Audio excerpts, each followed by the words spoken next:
Hi, everyone. This is Hal Krosman with Screenwriting U.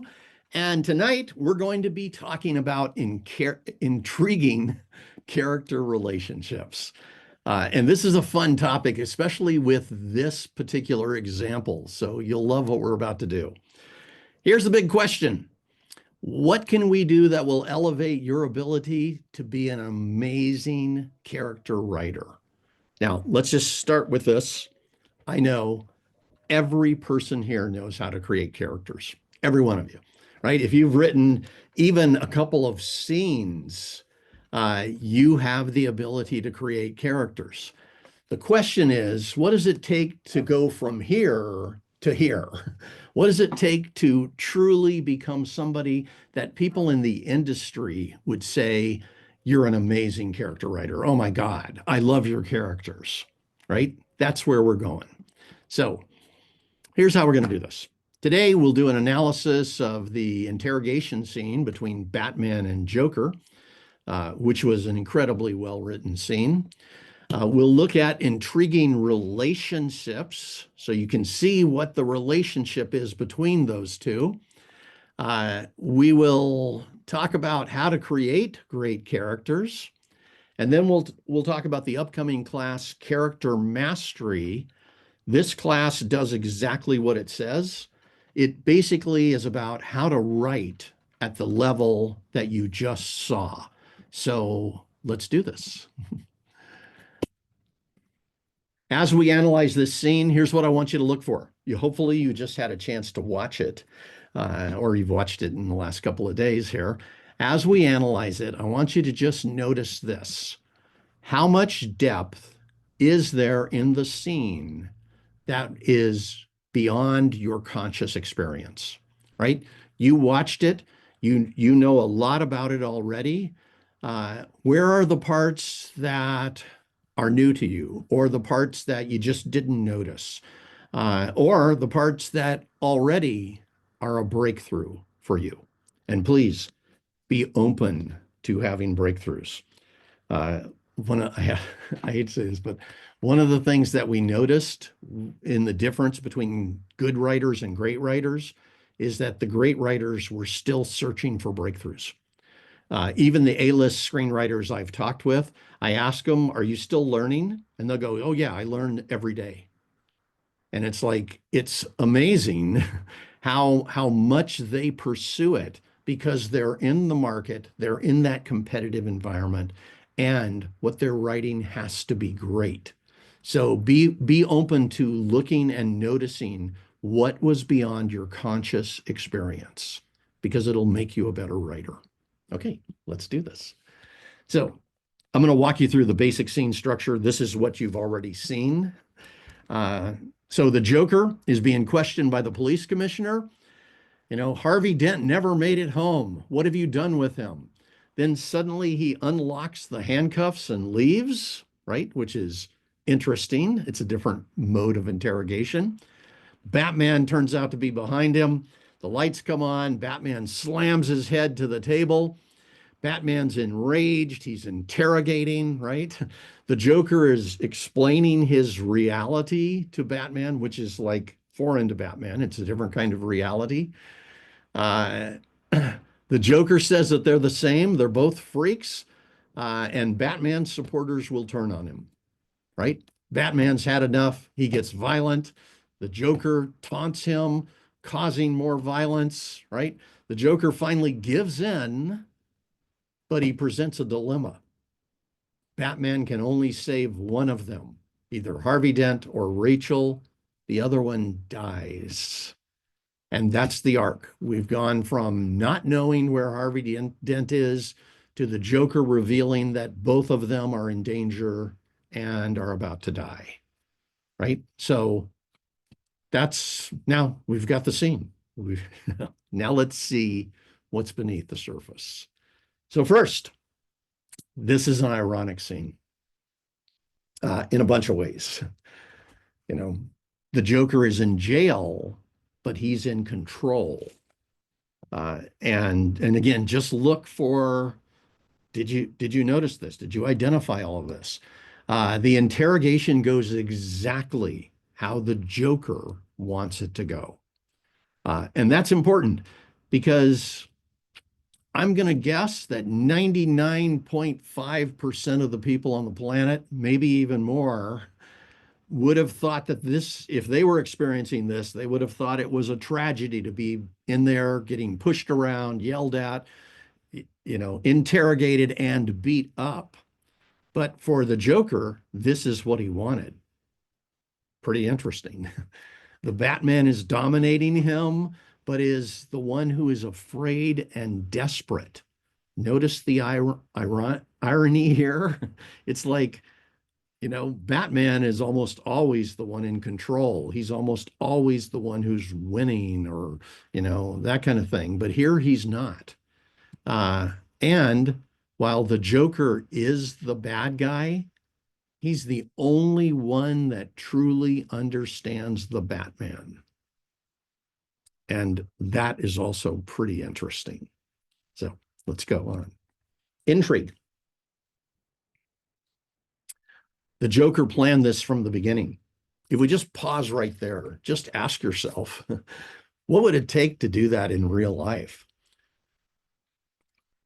To plan yourself getting arrested and then end up dominating the interrogator and setting up this situation. What would that take, right? That means there's a lot of stuff that went on under the surface, behind the scenes, for this to happen. The clock is ticking on two people's lives as the Joker is pushing the Batman to the brink, or if we said it the other way, as the Batman is dominating the Joker, the clock is ticking on these two people's lives, right? It's like, again, there's stuff going on under the surface that we didn't know as we were watching, and he didn't know. And then the question is, what is the game that the Joker's playing? Right? How does this work out for him? Why would he plan something like this? There's, again, he's keeping people off guard constantly. There's all kinds of stuff going on beneath the surface. Someone wrote this, if I remember correctly, it was Christopher Nolan. So let's look at these characters. The Joker. This is our trickster. And, he's pretty clear that's who he is. He's unpredictable.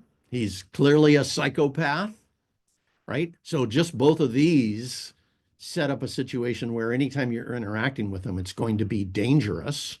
He speaks with this profound, twisted logic. And yes, I know that was in the original Joker, but not to the level it was here. And before we go any further, people are going to say, well, Heath Ledger was incredible. And he was. I really, truly wish this guy would have been able to stay around so we could have seen what he would have done next. He was absolutely, the acting was incredible. But this was everything we're talking about today was all in the writing. So he loves messing with people's heads, as we can see. He sizes up their character very quickly and it really in a unique way that we haven't seen. And he loves putting people into emotional dilemmas. That's a pretty amazing character. There's more. He answers questions with tricks, right? The police commissioner asks, "Where's Harvey?" And his response is, "What's the time?" Now, if we pause right there, you got to ask yourself, that's a weird response to "Where's Harvey? What's the time?" And then he says, and it makes absolute sense, because depending on the time, he may be in one spot or several. Notice the implication in the subtext is Harvey's either dead or he's going to be. So intrigue. How is being locked up and interrogated part of his plan to torture the Batman? Connection, he expresses the Batman's true nature. This is like deep and profound. So And then disruption, he casts doubt on everything that makes sense in Batman's life. So by the time Batman has left the room, he's got this emotional dilemma he's having to deal with. He can only save one of their lives. And that's like dominating his thoughts and all of that. But his life has been completely disrupted by this conversation. If he thought he was the 100% good guy, suddenly he's found himself identifying with the bad guy. Suddenly he's now looking at things at least in a little bit of a different way. And I think you and I as viewers were also experiencing that, right? So the Joker is incredible at shifting how people think and how they feel. Batman. He's got a savior complex. He's on a mission to save Gotham, Rachel, and Harvey Dent, right? He's exasperated. He's enraged. He's being violent for a good reason. We've got irony again, being violent for a good reason. And his identity has just shifted. At least we're thinking this. Maybe he is. He's a freak just like the Joker. Uh, Another interesting shift in what happened here. So now let's look at the relationship, because this is the other part. Especially, when you're writing two characters that are going to change each other's lives in some way and are going to be in a deep conflict, having an intriguing relationship, that's incredibly valuable. So here, the definition of a relationship: the way in which two or more people are connected and regard or behave towards each other. So these two, you may say they're enemies and that kind of thing, but they're connected. Batman is there because he needs Joker, and Joker is, playing a game on Batman. He wants him to be there. Uh, they're connected and they're behaving in a certain way towards each other that they're going to continue. This relationship is ongoing. The purpose of the relationship: Batman and Joker are locked into this competitive relationship where one wins by causing the other to lose. So it is absolutely a win-lose relationship. If you've ever been in one of those, it's infuriating. And at the same time, it's a really sad situation where you're locked in and you've got to deal with the other person, but you can't get out. And if you do get out, you lose something. It's, that's difficult. They have conflict. Batman is torturing the Joker physically to get information. The Joker is torturing the Batman in this emotional way with this emotional dilemma. And both of them are landing blows and creating damage. They've got conflicting agendas. Batman's there to dominate the Joker into confessing. On the opposite side, the Joker is there to manipulate the Batman into making public mistakes. Because when Batman makes public mistakes, the Joker wins. So they both have an agenda. They both are locked into this. It's astounding. Disruption. The Joker is casting doubt again on everything that makes sense in the Batman's life, right? And their needs, they both need something from the other for different reasons. This is setting up something like this is really, really interesting. Batman needs the Joker in order to save the day and save people's lives.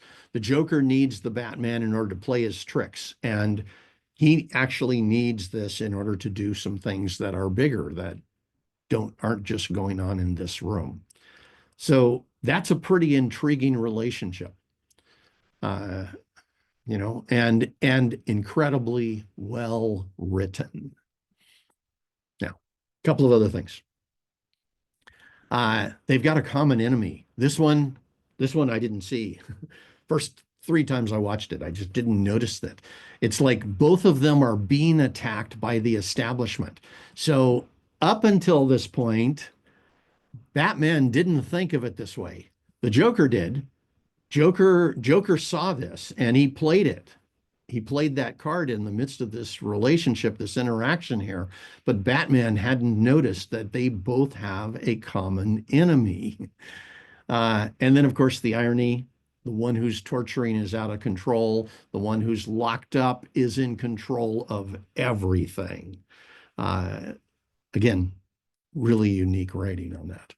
And the insight, they're both the same. Both of them are freaks. So pretty interesting scene. Incredible writing. Uh, so what this whole thing is about really is creating great characters, right? It's like the question is, how can you think and create like the best character writers? It's not just, oh, a character comes to you and you just start writing. It's like, yeah, you're going to get a certain amount there. But again, when we talk with A-list screenwriters, they're thinking about this in a different way. So creating great characters isn't just about the words on the page. It's about creativity. It's about how you design them. And then it's about the expression. A lot of if you're really good at the expression, good for you, congratulations. A lot of your success is going to come from your creativity and how you design those characters and how you design those character relationships. So to accomplish that, you need to look deep. That's the first thing. And by the way, I'm not saying that, all of this should come to you in the first try. In fact, it may take 5 or 10 drafts sometimes. It just depends. But if you're looking deep, if you're looking below the surface, you are going to see things that you didn't see on the surface. And in fact, it's your job to find those and put them in so that the audience gets a chance to love that and experience it. You need to be able to analyze great character moments. Every time you analyze something like what we just did, you'll see things you hadn't seen. And if you're not seeing things you haven't seen, it means one of two things. Either it means you didn't pick something that was profound to look at, like this scene, or it means you didn't look deep enough. And that might mean you just don't have the tools for that, or you're, experiencing it in the first version that just this is how it came to you kind of thing. That's okay. It's just you just take it another step. And then here's the big thing. And this, again, I learned from A-list screenwriters. You need to be able to discover breakthroughs that will elevate your current writing. I was talking with one A-list screenwriter and I said, everybody we have in the room has written, 5 to 10 scripts. We had about 40 writers there that were all in our master class. I said, half of the people in the room have won contests. A third of the people in the room have been optioned. You were there at one point. What's the difference between when you were there? I'm talking to an A-list screenwriter. When you were at the point where you were good versus where you are right now. And here's what he said. He sat there and he thought for a minute, and then he goes, about 100 breakthroughs. And I was like, wow. I do expert models. I've spent a lot of time working with breakthroughs, but it was like up until he said that, I hadn't thought of that. It's like the difference between a good writer and a great writer, in his opinion, was about 100 breakthroughs. It was about the breakthroughs that people haven't had yet. What is it that will have you be an incredible writer? And it's not just learning a technique, it's being able to see the world in a different way, to see characters in a different way, to be able to look beneath the surface and to be able to spend time there. So this is what I see. A lot of times people tell me I'm really good at characters. And I'll say, wow, good. And then I'll say, how do you know? And they'll say this, because I love my characters. And it's like, yes, okay, that's important. That's valuable. That's what I would call level one. I love my characters. When you get to that point, it's like, wow, you already are really good. Then there's the next level up. My friends or the people who give me feedback love my characters. My writers groups loves my characters, right? Then there's a third level that is the one that this A-list writer was talking about, which is when actors, directors, and audiences love your characters. This is where the A-list writers are. This is where writers who haven't made it yet are. So you want to get to this level. This is what's going to make the biggest difference for you. Because if you can elevate your characters to the level when an actor sees it, they just go, oh my God, I have to play that character. Or a director sees it and they go, oh, I can bring this to life in a way that's going to blow people away. Or audiences see it and they say what they said about the Joker and Heath Ledger, which was incredible character, incredible acting, right? When you're at that level and your main characters all fit that, people in this industry are going to go out of their way to work with you. So you need to get to level 3. That's what this whole thing is about. And so we created this class about a year and a half or 2 years ago. It's a class that is specifically designed to take writers who are really good at character and take them to the point of being great. Stay with me and let me just tell you about it and see if maybe this might be something you want to do to be able to have that level of characters in your life. The objective is incredible characters that actors, directors, and audiences love. It's level 3 stuff. The key here on this, great characters come from deep insights. And that's essentially what that A-list writer was saying. He said, the difference between everybody else that's really good and him and other A-list screenwriters is those insights and breakthroughs that they had that took them to the next level. And not just a level of, oh, I'm 30% better, but a level where they're 200-300% better. So here's what will happen in this program. It's a 1-month-long program, starts on May 26th. We'll be analyzing characters every day. And my objective is this, for you to get to where you can analyze characters at the level that we were just talking. And this is something where you can see scenes and see the things that people did in a completely different way. You understand at the highest level, at a level that we would say is professional in this industry. Then for you to be able to work with characters from 20 different perspectives. My experience is most people work with characters from about 3 to 5 perspectives. Really good writers work with characters maybe at 8 or 10. The pros are using all of these. So even if you're a really strong character writer right now, if there's 5 to 10 of these that you're not seeing and not using, this can change your life as a writer. And then the job is to have regular insights and breakthroughs. So I will give you a model for how to have breakthroughs. This is something I have spent at least a decade working with and designing. How do I make it easy for people to have breakthroughs and to come up with things that they never would have thought of before? Our objective here is that every single day of this program, you have some kind of insight or breakthrough. And this will actually be, I'll give you the model for how to do it. And then your job each day as you do these analysis and as you work with things is to list the breakthroughs that you had.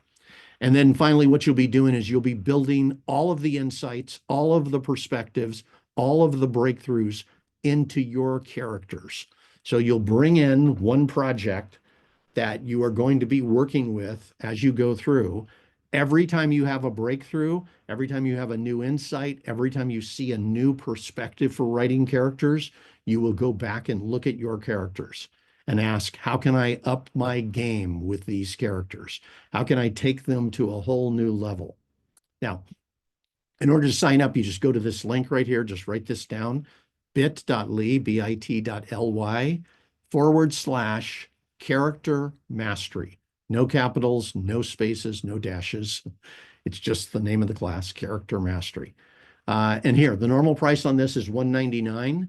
This class really is priceless for people. It can make such a difference in the quality of your writing just by improving your main characters. The special on it, this is for the first 10. You can get in at $129 right now. That's because we're a month out before it begins. You get in at $129. You can start looking at your characters right now from the things we've talked about today. But by the time we get there, once we start, again, every single day of this class, you will be elevating your abilities. You'll be gaining new perspectives on characters, and you'll be improving the characters you're writing right now. When you get into the industry, when you start working with agents, managers, producers, directors, or even actors, you are going to be able to first bring to them amazing characters that are better than anything you've ever created in your life.